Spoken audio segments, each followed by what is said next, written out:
سلام عرض میکنم دانشجویان عزیز. این حال درس دوم خود را با شروع میکنیم. خب گفتم اما که در درس یکم ما در زیر ویدیو یک چند موضوع نوشته بودیم. این حال کلیدی موضوع رو یعنی ترجمهش رو و با کدام زمان علاقمند بودن آن رو به شما میگم. خب جمله یکم این present simple است یعنی حاضره عادی. I live in دوشنبه. من در دوشنبه زندگی میکنم. یعنی حاضره عادی. خب دوم این present continuous یعنی حاضره دوامدار. I am eating the apple. من سیب خورده ایستادم یعنی حاضر است ولی که دوام یافته ایستاده است، خورده ایستادم. خب سوم این present simple است. باز هم present simple یعنی حاضره عادی. My friend goes to school. دوستی من به مکتب می رود. چهارم past simple یعنی گذشته عادی. He went, so I and Ali went to the store. من و علی به مغازه می رفتیم. خب پنجم present continuous بازم خب حاضره دوامدار. We are closing the door. ما در رو پوشیده ایستادیم. ششم past simple یعنی گذشته عادی. I wanted to ask you. من میخواستم تو رو پرسم. خب هفتم present continuous خب یعنی حاضره دوامدار. I am studying at the university. من در دانشگاه خوانده ایستادم. خب یعنی که ایستادم دوام یافته ایستاده از زمان. هشتم present continuous باز هم تکرار میشود یعنی حاضره دوامدار. I am living in Moscow now. من این حال در مسکو زندگی کرده ایستادم.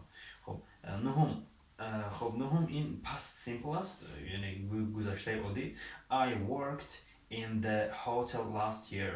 من در مهمانخانه سال گذشته کار میکردم. من سال گذشته در مهمانخانه کار میکردم یعنی گذشته عادی. I asked the question. این هم گذشته عادی. past simple یعنی من سوال پرسیدم یعنی من چیزی پرسیدم. خب این حال میگذاریم با شروع کردن درس خود. خب من این رو یک جا بگذارم. خب برای شما اولا درباره زمان ها چی میفهمونم؟ در زبان انگلیسی 16 زمان است. خب چقدر 16 زمان؟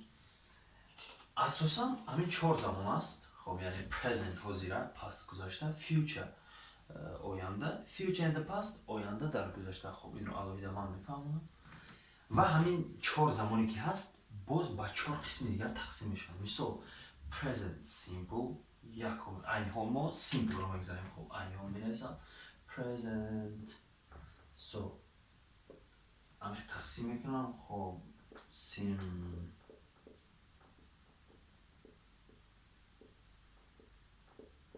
خب simple یعنی همین زمان ها 4 زمان در simple.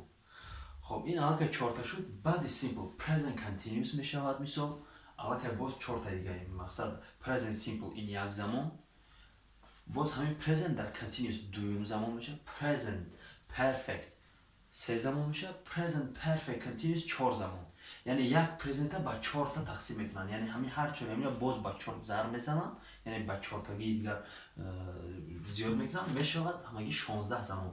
لیکن ما عین حال 16 زمان رو برای شما فهموندن نمیتوانیم چون که همین اروینی که من برای شما درس داده ایستادم elementary نام دارد. آیا یعنی این عادی‌تر و ساده‌تر کمتر یعنی همه این رو من برای شما در همین کورس نمیفهمونم. خب این حال میگذاریم با present و همین قطار زمان‌های simple یعنی عادی. present simple این حاضره عادی. past simple گذشته عادی. future simple آینده عادی. future in the past simple یعنی آینده در گذشته عادی. یعنی همین 4 زمان نمیفهمونم. خب مثال present simple مثال من میپرسم. مثال من تو رو میپرسم. مثال present simple ask. مثال کلمه ask استفاده میبرم. present simple مثال میبرم.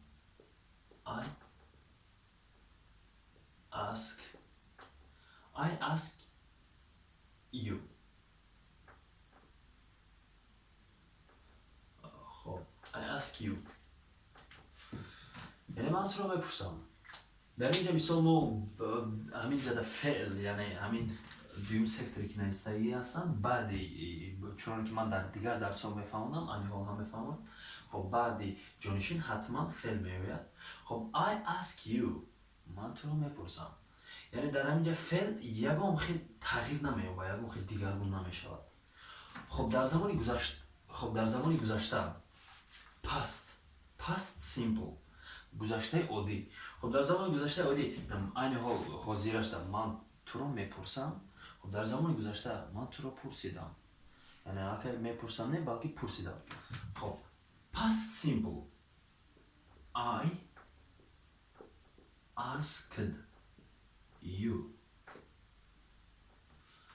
خب عین حال ببینید بخشش من حرف دی رو فراموش کردم. خب I asked you. I asked you. خب یعنی این علاقه زمان گذشته با پسان با بایلا کردن ای و دی. ممکن که بعضی آدم‌هایی که مقصد شروع میکنن خوندن شاید همین I asked you خونن، لیکن در وقتی گفتار، وقتی که انگلیچان ها یا این که امریکایی ها گپ میزنن اونها asked نمیگن. asked این خطا. asked یعنی حرفی در وقتی گفتن حرفی ای رو فراموش کنید. asked I asked you من تو رو پرسیدم. یعنی خب در زمانی حاضره عادی present simple I ask you من تو رو میپرسم. خب past simple یعنی گذشته عادی I asked you. future simple خب الان آینده دارم چی بگم من تو رو خواهم پرسید، یعنی حالا پرسیدگی نیستم، نه پرسیده ایستادم، یعنی نه حاضره نه گذاشته بلکه آینده من تو رو خواهم پرسید. مثلا I will یعنی همین will با زمان آینده تکیه دادن یعنی حواله دادن یک جمله را ifade میکنن. I will ask you.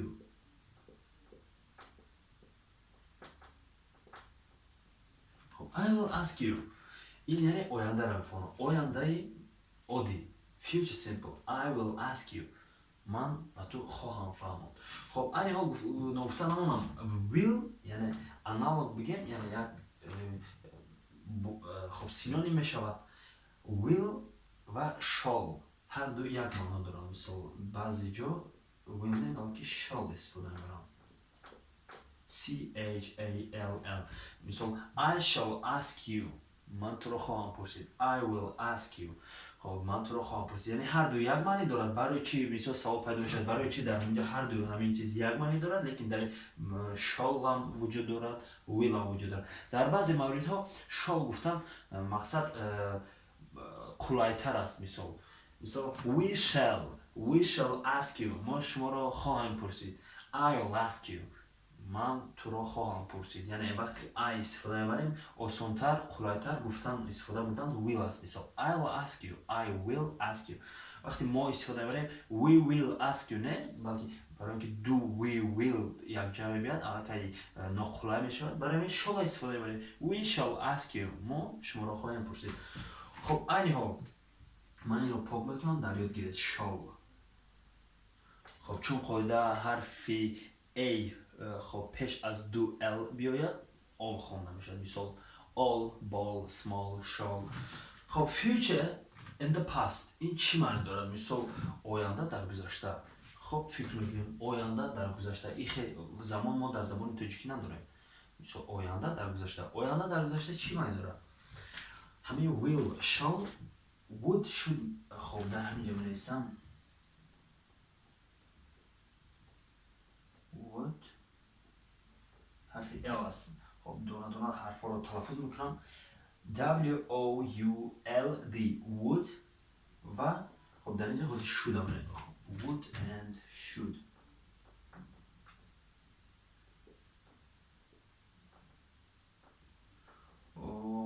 جانبه نسد should. خب یعنی بجای will would استفاده میبریم در همین زمانی آینده در گذشته. در بجای shall should استفاده میبریم. خب would یعنی زمان الان که گذشته است لیکن شما آینده در نظر دارید. خب مثال I will ask you من تو را خواهم پرسید. I asked you من تو را پرسیدم. I ask you من تو را میپرسم. مثال I would ask you. من تو رو مثال چه فهمونم حاضر یک دقیقه. خب یعنی این حال می نویسم زمانی آینده در گذشته. خب I would ask you.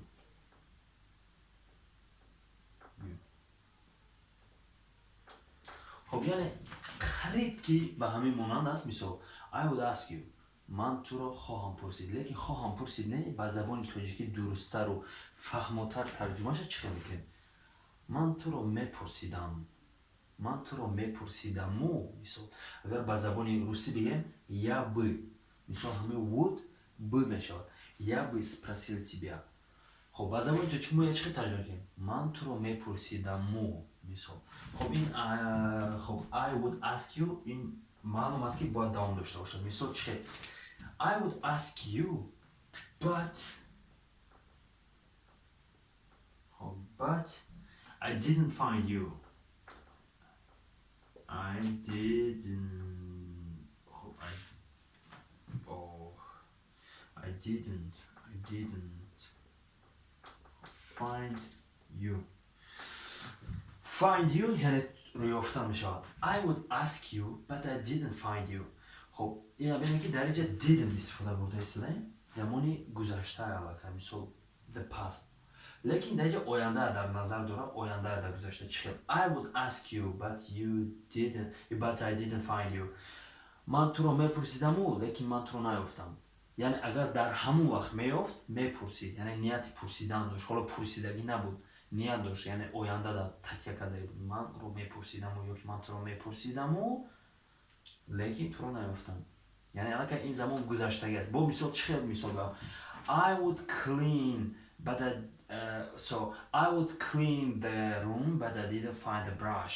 مثال من خانه رو تازه میکردم لیکن جارو نیافتم. مثال یعنی خب این با زبان تاجیکی به نهایت دشوار است برای فهمیدنش. لیکن هر کسی که فهمید آدم شخصانی که نفهمیدن میتونه در اینستاگرام پیگیری کنه یا که در زیر همین ویدیو نویسه. با اگر نفهمیدید به همین فهمیدن زیادتر با شما فهمیدن. یعنی که میکردم میدیدم. مثلا I would see you.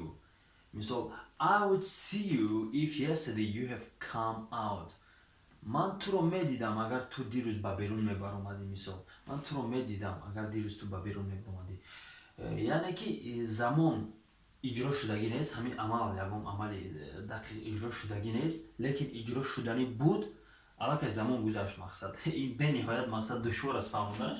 برای این یک چند کلمه ها یک چند جمله ها خوندن در بود که همین چیزا درستش فهمید. لیکن اگر شما زبان روسی رو دارید برای شما خیلی خوب است. برای که همین بوده ما یا اینکه شده ترجمه کنیم بی. مثال من میخواستم که نویسنده شوم. مثال برای فرض مثال я бы хотел быть писателем, да, или стать писателем. Я бы хотел стать писателем. Бинетки бы мемонем да забавности. Я бы хотел стать писателем. Ну, man میخواستم که مثال نویسنده شوم. خب در زبان انگلیسی ما یک میگیم I would like to be a writer. من میخواستم که مثال نویسنده شوم. یعنی این میخواست در آینده نیت داشت لیکن این زمان حالا که گذشت میخواست که ولی که نشد. مقصد زمان گذشت لیکن در همون زمانی گذشته آینده در نظر دارد. خب این به نهایت چیزی دشوار فهم است. لیکن برای اگر چیزی که فهمیدید خب احسن با شما. هر چیزی که نفهمیدید باز بتوانید در زیر کامنتر نویسید.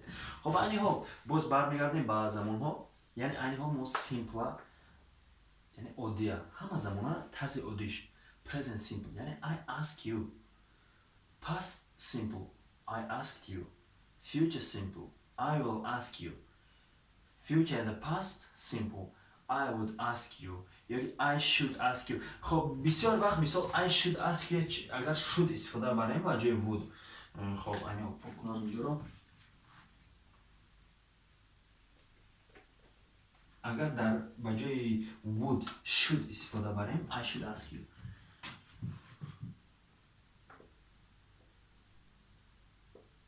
این بیشتر معنیش خب معنیش کدوم طرف میره؟ مثلا I should ask you. من باید تو رو پرسم. I should ask you. یا اینکه I would ask you. یعنی این به یک طرز دیگر اگر از حساب سینونیم دیگر معنا رو هم دارد. یعنی باید شاید من تو رو باید پرسم. I would ask you. I should ask you. خب لیکن ما این حال که در باره زمان گذاشته شدیم خب فقط هر چیزی که در زمان علاقه دارد همون به همون طرز باشه برای شما میفهمم. I would ask you. So I would ask you. یعنی در همه زمان ها خب بینید در این دو زمان در یکم زمان ما همین بعدی مقصد چی جانشین علاقه استفاده می‌کنیم فعلا در دیگر زمان ها خب علاقه در زمانی آینده و آینده در گذشته خب ما اول فعل رو بعدی یعنی اینا هم یک نماد فعل حساب میشن مثل modal verbs میگن یعنی فعل های مدلی یعنی ضعیف میگن به زبان تاجیکی فعل های ضعیف خب ما اول فعل ضعیف استفاده می‌کنیم بعد فعل مقصد پوره فعل درسته I will ask you من تو رو خواهم پرسید I would ask you من تو رو میپرسیدم و خب اینجا باید دوام داشته باشد خب اینها باور دارم درباره present درباره یعنی قطوری simple فهمیدید که همین زمان ها در simple چقدر هستم خب این حال بین همین simple خب present وایده میگذارم continuous ده یعنی همین simple من پاک میکنم خب continuous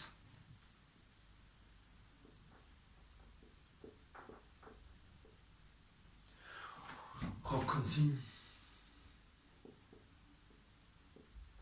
continuous یعنی این حال ما چهار زمان رو گذاشتیم یعنی present simple یعنی پیشنگی رو در نظر دارم این حال چهار زمان دیگه یعنی با یک continuous نوشتن همین چهار زمان با چهار زمان دیگه اضافه میشن یعنی present continuous میشه past continuous future and the past continuous میشه یعنی باز چهار زمان دیگه اضافه میشن خب در present continuous خب ما چی رو اضافه میکنیم continuous معنیش چی است دوامدار یعنی ادامه یافته استوده یعنی دوام چیزی که ادامه داره مثلا I ask you این در simple بوده present simple I ask you من تو رو میپرسم خب اگر حاضره دوامدار اگریم چی میشه من تو رو پرسیده استودم مثلا شما همین چیز دوام یافته استوده است ای بچه من تو رو پرسیده استودم یعنی همین چیز نه حاضر است حاضر شدگی نه گذشت نه آینده است بلکه دوام یافته استوده است خب در اینجا ما اضافه میکنم I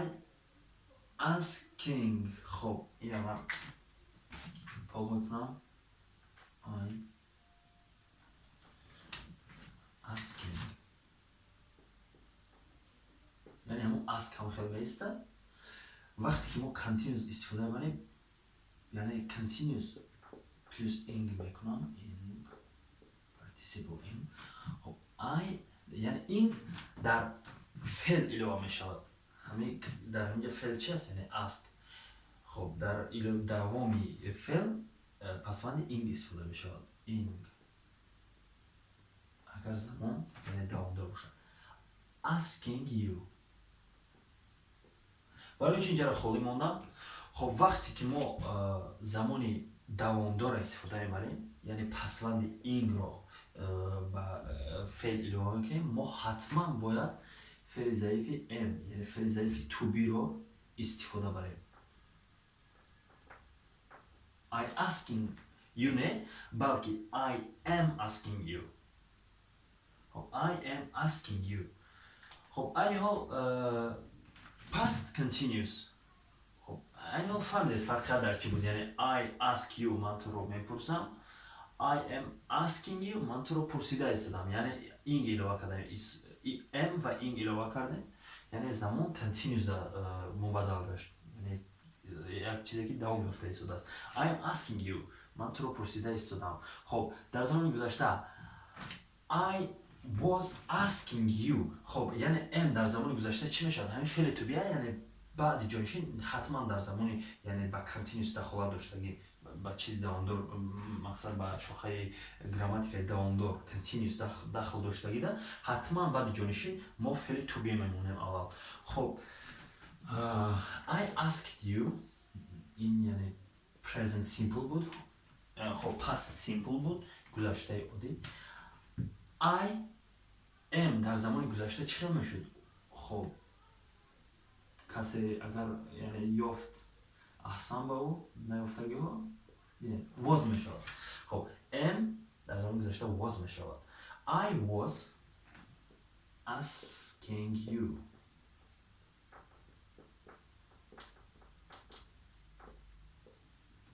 یعنی خب زمانی گذشته ادامه دار. من تو رو پرسیده ایستاده بودم.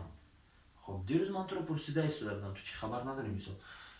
I was asking you. I am asking you. من تو رو پرسیده ایستادم. یعنی حاضرم. Past continuous. I was asking you. من تو رو پرسیده ایستاده بودم. خب این حال future. خب در زمان آینده to be چه می شود؟ یعنی to be می شود. خب be. I will می است. Body will be می شود. خب I will be asking you. I will be asking you. I will be asking you. یعنی همین فعل to be بعدی یعنی will میمونیم. خب این چه گیم یعنی همین خودش فعل to be در زمان آینده همین دو کلمه میشود will be میشود. I will be asking you. خب I will be asking you ترجمهش شما چه میکنید؟ مثلا شما چه فکر میکنید؟ اگر روسیه دونه خیلی آسان‌تر است я буду спрашивать тебя. Ну من تو رو خواهم پرسید. این آینده عادی بود. I will be asking you یعنی آینده دوامدار. من تو رو پرسیده ایستاده خواهم بود. مثال شما یکم اگر نقشه بکشید پگاه تو میروی وقتی که معلم میگذرد من تو رو پرسیده ایستاده میگیرم یکم چیز رو. مثال I will be asking you یعنی در آینده دوامناکی یعنی حالت رو ifade میکنه. خب I will be asking you من خب I will be asking you من تو رو پرسیده ایستاده خواهم بود. خب یعنی در آینده. خب future in the past I would. خب یعنی همین آینده در گذشته را فعل to beش would be می شود. خب you should be or would be. ما استفاده برای would be. I would be asking you.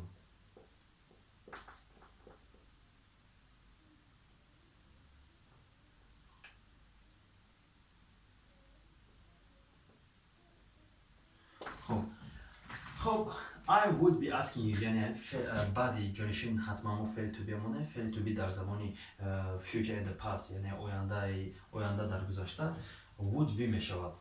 am was will be would be. I would be asking you. خب من تو رو پرسیده ایستادن میگرفتم. مثال I would be asking you من تو رو پرسیده ایستادن میگرفتم. مثال دیروز اگر تو به من میگفتی همین حالت رو من تو رو پرسیده ایستادن میگرفتم در پیش معلم مثال یا که در پیش کسی یا که یک حالت رو با کلای خود جایگیرانه یعنی این کلمه چی است؟ آینده است. آینده رو در نظر دارد لیکن الان گذشته است. من تو رو پرسیدن میگرفتم. خب مثال من تو رو پرسیدن میگرفتم و مثال لیکن مادرم زنگ زد من سر و سیما باید میرفتم. I would be asking you but my mom called me and I went. خب لیکن مادر من رو زنگ زد و من رفتم.